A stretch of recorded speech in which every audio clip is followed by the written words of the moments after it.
Welcome to the Golden State Warriors News Today channel. Take the opportunity to leave that like and subscribe to the channel. Let's go to today's news. After being drafted by the Dubs number 2 overall in 2020, he hasn't been able to find any sort of consistent playing time. He's appeared in just 58 games in 3 seasons with Golden State, and hasn't been adding to that number at all as of late. The 21-year-old hasn't logged any minutes for the Warriors in over a month, last checking in against the Utah Jazz on December 28. His head coach Steve Kerr explained to NBC Sports Bay Area's Monty Poole that he recently had a chat with Wiseman.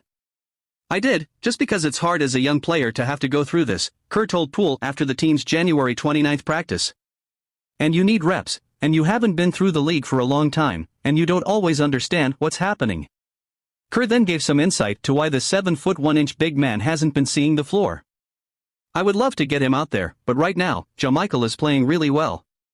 Obviously, we've gone to a smaller lineup, so that Loon and Draymond are not playing together as much.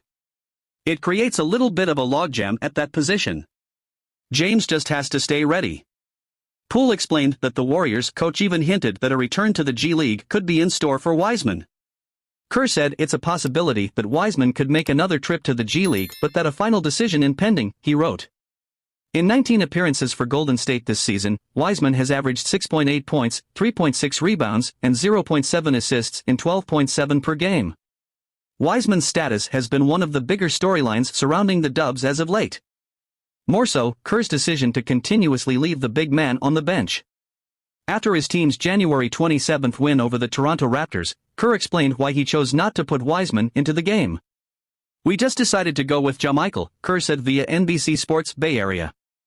"You know, we thought about going with Wise, but JaMychal has been playing well in the last few games, and so we gave him those minutes.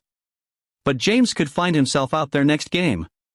You know, it's just day to day and just got to stay ready. Which he will." Despite the difficulty of the situation with Wiseman and the Warriors, Kerr has seemingly been as empathetic as possible. During a recent appearance on 95.7 The Game's Damon and Ratto, he spoke about feeling bad for the situation the 21-year-old is currently in.